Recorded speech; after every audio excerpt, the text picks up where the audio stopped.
غوث پاک فرماتے ہیں کہ مجھے جب میں نے ایمان کے دفتر کو الٹ پلٹ کر دیکھا، نیکیوں کے دفتر کو الٹ پلٹ کر دیکھا، تو ایمان کے بعد مجھے سب سے بڑی نیکی کھانا کھلانا نظر آئی۔ میں اللہ سے دعا کرتا ہوں اللہ مجھے کائنات کی دولت دے تو میں اللہ کی ہر مخلوق کو کھلاؤں، اس لیے کہ کھلانا بڑی نیکی ہے، کیونکہ جو ایک لقمہ کسی بھوکے کو کھلائے، مسلمان کو صرف نہیں بھوکے کو، اس کے اور جہنم کے درمیان 7 پردے گرائے جاتے ہیں۔ ایک پردے سے دوسرے پردے کا فاصلہ 1000 سال کا ہوتا ہے، یعنی ایک لقمے پر اتنا جہنم سے دور کر دیا جاتا ہے 7000 سال کے فاصلے پر۔ پیٹ بھر کے کھلانے پر کیا ہوگا؟ جو آج لوٹ مار کر کے کھا رہے ان کو پتہ نہیں ہے کہ کھانے کی فضیلت نہیں ہے، کھلانے کی فضیلت ہے، اس لیے کہ کھاؤ تو بدبو بنتا ہے، کھلاؤ تو جنت کا مزدہ ملتا ہے۔ اس لیے اللہ والوں کو کھانے کی فکر کم ہوتی تھی، کھلانے کی فکر زیادہ ہوتی تھی۔ اسی لیے آپ دیکھیں جس ولی کے آستانے پہ جائے آپ کو لنگر ہی ملے گا، کھلانے کا معاملہ ملے گا۔ غوث پاک کے یہاں لنگر، غریب نواز کے یہاں لنگر، صابر پاک کے یہاں لنگر۔ اور میرے صابر نے تو یہ شان کی 12 سال بھوکے رہ کر دوسروں کو کھلایا۔ اللہ اکبر!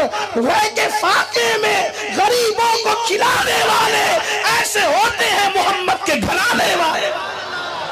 لوگوں سے چھین کے کھانا تو سب کو آتا ہے، بھوکے رہ کے کھلانا کوئی حضور کے گھرانے سے سیکھے۔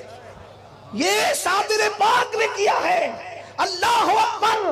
تو غوث پاک یہاں کھانے کی بڑی فراوانی تھی، بہت فراوانی تھی۔ لنگر تقسیم ہوتے تھے، لوگ کھاتے ہی رہتے تھے، اور لنگر میں بھی چھوٹی موٹی چیز نہیں پکتی تھی۔ یہاں بھی ایک بات تھوڑی کہنا چاہتا ہوں، برا نہیں مانے تو۔ بیٹے کی شادی میں 80 روپے والے چاول پکتے ہیں، لیکن نیاز کریں تو بولتے ہیں سستے والا چاول ذرا لائیں، اس پہ بھی نیاز ہو جاتی ہے۔ لیکن آپ آنے والوں کو کیوں دیکھتے ہیں؟ بیٹے کے نام پہ 80 روپے کلے والے چاول لائے، غوث پاک کے نام پہ 20 روپیہ۔ یہ محبتوں کی بات ہے، یہ محبتوں کی۔ کچھ لوگ کہتے ہیں یار یہ اتنی نیازیں کیوں ہوتی ہے؟ اگر یہ پیسے اٹھا کے مدرسے میں دے دیے جائیں تو جو ہر سال عمرہ کو جاتے وہ پیسے بھی پھر مدرسوں میں دے دو، جو ہر سال حج کو جاتے وہ پیسے بھی مدرسوں میں دے دو، سبھی مدرسوں میں دے دو۔ پھر امام حسین نے 25 حج کیوں کیے؟ امام آدم نے 55 حج کیوں کیے؟ بات یہ ہے ساری چیزوں کی اپنی اپنی ایک شان ہے۔ کھلانے کے وقت کھلایا جائے گا، لٹانے کے وقت لٹایا جائے گا، عمرہ کے وقت عمرہ کیے جائیں گے، مدرسے میں دینے کے وقت مدرسے میں دیا جائے گا۔ ہم مدرسوں کے مخالف نہیں ہیں، ہم لوگ خود مدرسے چلاتے ہیں الحمدللہ۔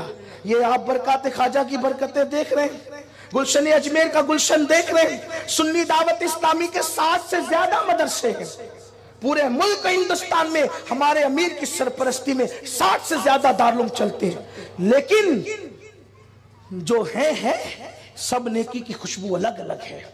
اس لیے اگر آپ کو نیاز کرنے میں تکلیف ہے اور جب آ جاتے ہیں تو چھپتے چھپاتے برابر آ کے کھاتے ہیں، نہیں وہ تو آ گئے تھے ایسے، جب آپ کھاتے نہیں ہیں تو پھر آتے کیوں ہیں؟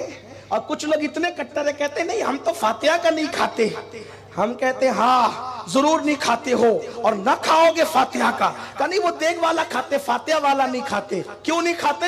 اللہ کے رسول نے فرمایا جس کھانے پہ بسم اللہ پڑھا جاتا ہے وہ شیطان پہ حرام ہو جاتا ہے۔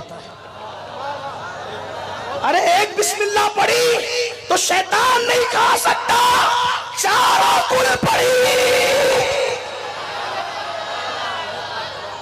آگے نہیں کہوں گا اس لیے کہ آج کل کے حالات کا بھی خیال کرنا ہوتا ہے۔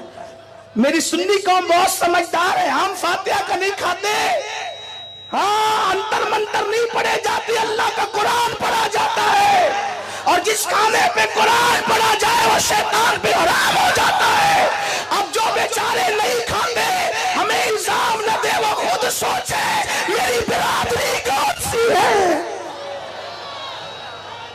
میں کوئی چھیڑ چھاڑ کی بات نہیں کر رہا ہوں، لیکن لوگ ہمیں زخم دیتے ہیں، لوگ ہمیں صدمہ دیتے ہیں۔ قرآن پڑھا جائے نہیں کھاتے ہو، اور تم نے کیا کیا لکھا ہمیں پتا ہے، لیکن میرا عنوان وہ نہیں ہے۔